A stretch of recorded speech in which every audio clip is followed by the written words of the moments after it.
Bismillahirrahmanirrahim. Assalamualaikum warahmatullahi wabarakatuh. Kawan-kawan, bertemu lagi dengan saya Mujahid Mufid. Pada video presentasi saya kali ini, saya akan mempresentasikan tentang ahruf dan qiraat Al-Quran. Baik, kita masuk kepada ahruf yang pertama.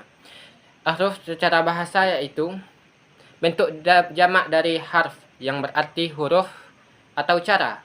Sedangkan secara istilah, ahruf adalah berbagai cara pengucapan Al-Quran yang diizinkan oleh Nabi Muhammad SAW agar umat Islam dari berbagai suku dan dialek Arab bisa membaca Al-Quran dengan mudah. Dalam hadis Nabi Rasulullah bersabda, "Sesungguhnya Al-Quran ini diturunkan dalam 7 huruf, maka bacalah yang mudah daripadanya bagi kalian." Hadis riwayat Bukhari dan Muslim. Dari hadis ini dapat kita pahami ada 7 huruf, bukan 7 versi Al-Quran, tetapi hanya perbedaan dialek dan cara pengucapan tanpa mengubah makna sama sekali. Ahruf merupakan bentuk rahmat dan kemudahan dari Allah Subhanahu wa Ta'ala kepada umat Islam. Adapun yang kedua yaitu qiraat. Kalau ahruf tadi berbicara tentang ragam dialek, maka qiraat adalah cara membaca Al-Quran yang diriwayatkan oleh para imam qiraat dengan sanad yang sahih dan mutawatir atau bersambung sampai kepada Rasulullah SAW. Qiraat mencakup hal-hal seperti cara pelafalan huruf, panjang pendek bacaan, perbedaan harakat, bahkan kadang ada perbedaan kata.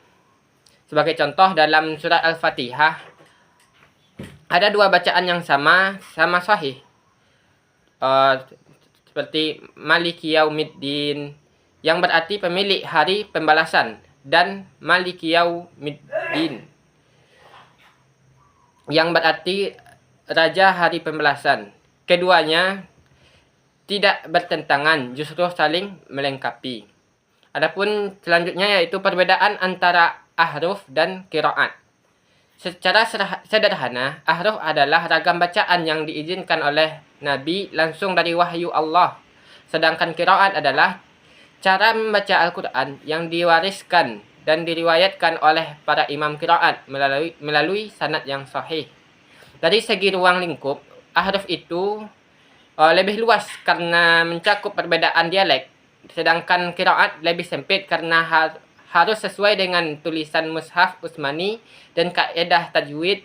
Kalau ahruf jumlahnya 7, sedangkan qiraat sahih dan mutawatir jumlahnya ada 10. Adapun selanjutnya yaitu macam-macam qiraat. Secara umum qiraat terbagi menjadi 3 tingkatan. Yang pertama adalah qiraat mutawatir, yaitu qiraat yang diriwayatkan oleh banyak perawi terpercaya. Semisalnya qiraat Imam Nafi, Ibnu Katsir, Ibnu Amr dan Ibnu Amir, Hasim Hamzah dan Al-Kisai. Yang kedua yaitu qiraat masyhurah, yaitu qiraat yang sah tetapi tidak sampai derajatnya kepada mutawatir.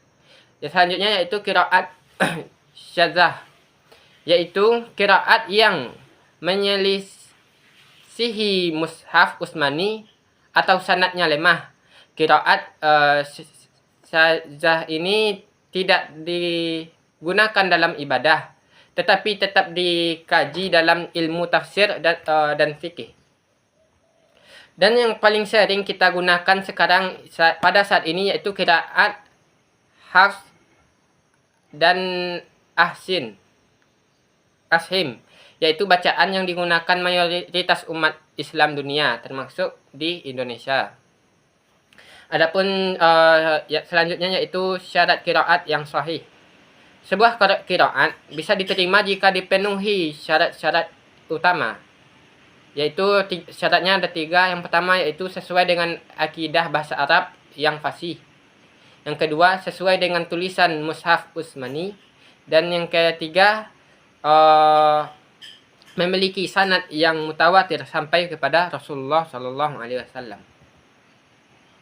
Jikalau di antara 3 syarat ini tidak terpenuhi, maka qiraat itu tidak dianggap sahih.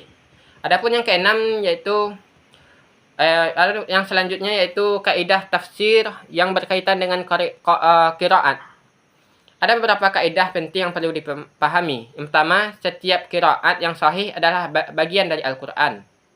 Artinya, semua bacaan yang memenuhi 3 syarat tadi bisa dijadikan dasar dalam tafsir dan hukum. Yang kedua, perbedaan qiraat memberikan tambahan makna. Yang ketiga, tidak boleh menggabungkan 2 qiraat dalam satu bacaan solat. Yang keempat, qiraat bisa berfungsi sebagai tafsir. Dan yang kelima, qiraat syadzah tidak digunakan untuk menetapkan hukum.